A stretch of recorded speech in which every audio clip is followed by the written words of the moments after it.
The only reason I like your flat here is because you have an ace under. That's what I mean. My hand is quite strong for the conditions. I have 2 dead cards. They're all wheel cards. And so my hand, like my hand strength is actually substantial.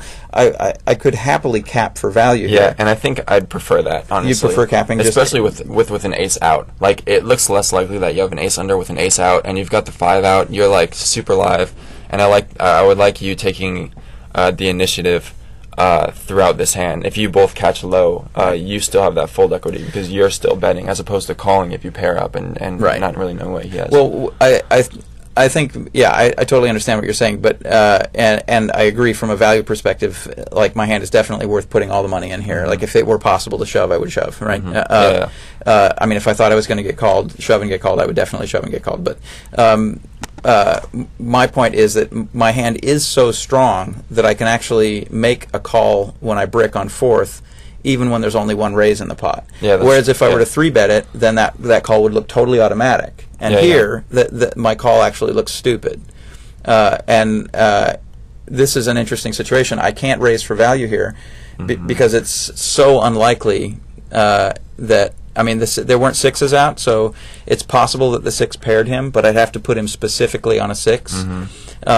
Because there was another 5 out, it's hard for me to give him credit for a 5 in the hole.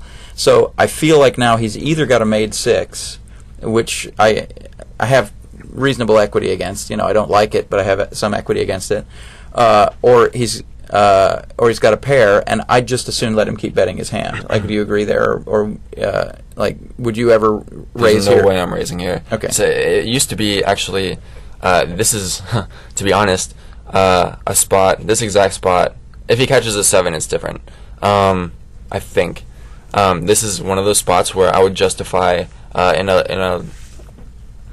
in a pot where a ton of money wasn't put in, even if there was a bunch of money put in, folding here is legitimate. Yeah, I justify my 4th straight call by the fact that I can probably get away from it on 5th, even though it looks pretty crappy to fold a wheel draw on 5 streets, but his board is so good, and you're most likely chasing a ton of the time. Well, my consideration here is that on later streets, like at the moment, he's either got a pair of 6s, which is it's a reasonable possibility. That's reasonable.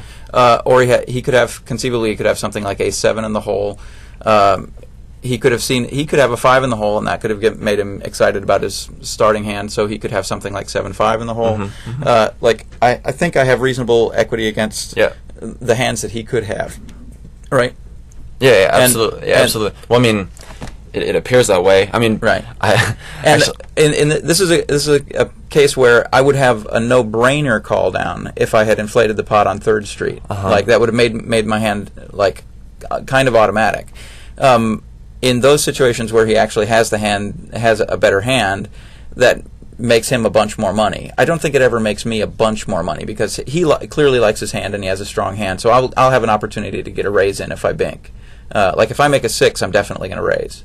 And if I make a wheel, I have a feeling I'll be able to get several bets in. I'll be able to get at least 1 raise in. So you're planning on calling down if say everyone? I mean, you're planning on calling down with a 10, yeah. If everything bricks out. If he pairs the 6 and leads the river, I probably have to call with a 10. Yeah, I agree. It's just even though the pot is not necessarily big enough. All right, now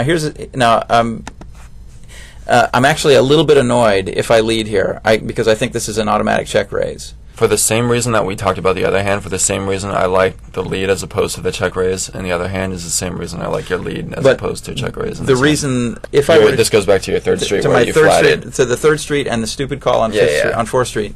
If I check here, it looks so much like I have the kind of medium strength or weak hand that I've been representing all along.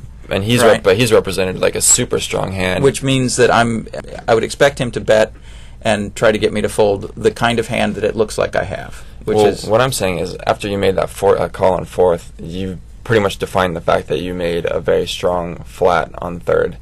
I think any underselling that you did on 3rd flies out the window on 4th, and all he's done is represent some serious strength. So I can see you checking to him and him betting, but I can see him doing that like really legitimately. Like, this is the perfect card for you to hit. Besides the 2, clearly, but I don't hate a check raise, obviously, and I would I obviously just did the exact same thing. I basically check raise. The reason that I'll be annoyed if I lead is that it gives him an excuse to get away from his hand. If he has like a pair of 6s here, if I have a very strong hand, then he's drawing very thin, and he's not going to call a bet on the river, and I'm getting all the value out of the hand that I can now. I would like to be check raising here. It will also make him suspicious given the way that I've played the hand, and if he makes a hand as weak as like an 8-6 on the river, I believe I'll get paid off. I don't think you're losing him on any street if you lead. I'm glad you led. This is great. All right. Now this, I don't like this. You don't like 3-betting? Yeah, I just. Now, given that he flatted there, I have an easy lead on the river with a 6. Well, wait. Maybe I do like 3-betting.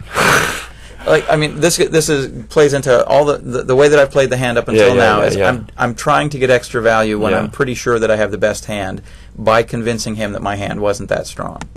So, if I'm going to lead here, then I have to 3-bet. Maybe I like lead call, like lead call on 5th and lead call on 7th. At this point, there's very few hands that he can have that beat me, and given that he flatted on 6th Street, he flatted the 3-bet on 6th Street, is there any reason not to bet the river? I mean, would you go for a check raise on the river given the flat on 6th Street? No, for sure. I like what you did. I mean, after he just flatted that 3-bet, then you lead river automatically. I don't know if you can see this, but in the chat he typed "really," as though he didn't believe that I played that hand that weakly. So this is where we're at. So yeah, he had a 6-5, and I'm going to assume that he started with 5-4 deuce as his starting hand. Yeah, I agree.